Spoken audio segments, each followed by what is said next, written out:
Welcome to my channel Sign of Cross, and don't forget to subscribe and press bell icon. खुदावन के ज़िंदा और जलाली व बाबरकत नाम में आप सब की सलामती हो। आज हम पढ़ेंगे तकवीन बाब 11। बाबुल का बुर्ज। और तमाम ज़मीन पर एक ही ज़ुबान और एक ही बोली थी। और जब वो मशरिक़ से रवाना हुए तो उन्होंने शनार के मुल्क में एक मैदान पाया और वो वहाँ रहने लगे। और उन्होंने एक दूसरे से कहा, आओ हम ईंटें बनाएं और उन्हें आग में पकाएं। सो उनके पास पत्थरों की जगह ईंट और कच की जगह लासा था। और उन्होंने कहा कि आओ हम एक शहर और एक बुर्ज बनाएं जिसकी चोटी आसमान तक पहुँचे, और हम अपना नाम करें, ताकि कहीं ऐसा ना हो कि हम रोए ज़मीन पर परगंदा हों। और खुदावंद उस शहर और बुर्ज को जिसे बनी आदम बना रहे थे देखने उतरा। और खुदावंद ने कहा, देखो वो लोग एक ही हैं और उन सब की एक ही ज़ुबान है। और अब वो ये कहने लगे, सो वो अपने इरादों से मुड़ेंगे नहीं जब तक कि इन्हें अमल में ना लाएं।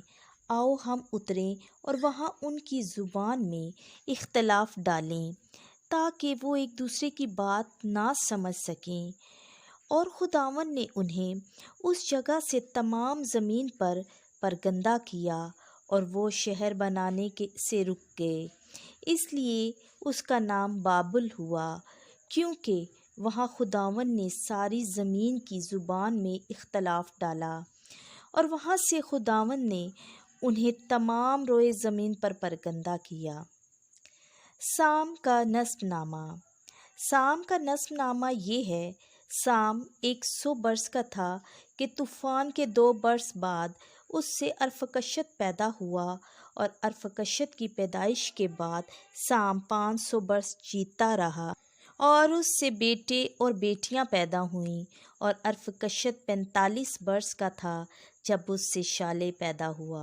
और शाले की पैदाइश के बाद अरफकशत 403 बरस जीता रहा, और उससे बेटे और बेटियां पैदा हुईं। और शाले 30 बरस का था जब उससे आबिर पैदा हुआ। और आबिर की पैदाइश के बाद शाले 403 बरस जीता रहा, और उससे बेटे और बेटियां पैदा हुईं। और आबिर 24 बरस का था जब उससे फालिज पैदा हुआ। और फालिज की पैदाइश के बाद आबिर 430 बरस जीता रहा, और उससे बेटे और बेटियां पैदा हुईं। और फालिज 30 बरस का था जब उससे रियू पैदा हुआ। और रियू की पैदाइश के बाद फालिज 209 बरस जीता रहा, और उससे बेटे और बेटियां पैदा हुईं। और रियू 32 बरस का था जब उससे सरूज पैदा हुआ। और सरूज 30 बरस का था जब उससे नाहूर पैदा हुआ।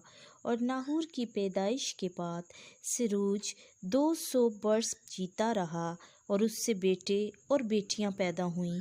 और नाहूर 29 बरस का था जब उससे तारा पैदा हुआ। और तारा की पैदाइश के बाद नाहूर 119 बरस जीता रहा, और उससे बेटे और बेटियां पैदा हुईं। और तारा 70 बरस का था जब उससे इब्राम और नाहूर और हारान पैदा हुए। तारा का नस्बनामा। तारा का नस्बनामा ये है, तारा से इब्राम और नाहूर और हारान पैदा हुए। और हारान से लूत पैदा हुआ। और हारान अपने बाप तारा से पहले अपनी जाए पैदाइश कलदानियों के और में मर गया। और इब्राम और नाहूर ने बीवियां की। इब्राम की बीवी का नाम सारई और नाहूर की बीवी का नाम मिल्का था। वो हारान की बेटी थी जो मिल्का और यस्का का बाप था। और साराई बांझ थी, उसका कोई फर्जंद न था।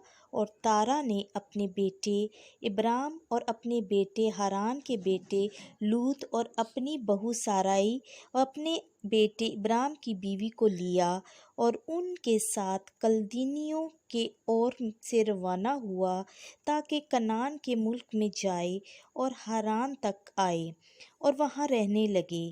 اور تارا کی عمر 205 برس کی ہوئی اور وہ ہاران میں مر گیا۔ خداوند کے زندہ اور جلالی کلام کا پڑھا، سنا اور سمجھا جانا ہم سب کے لیے باعث برکت ہو، آمین۔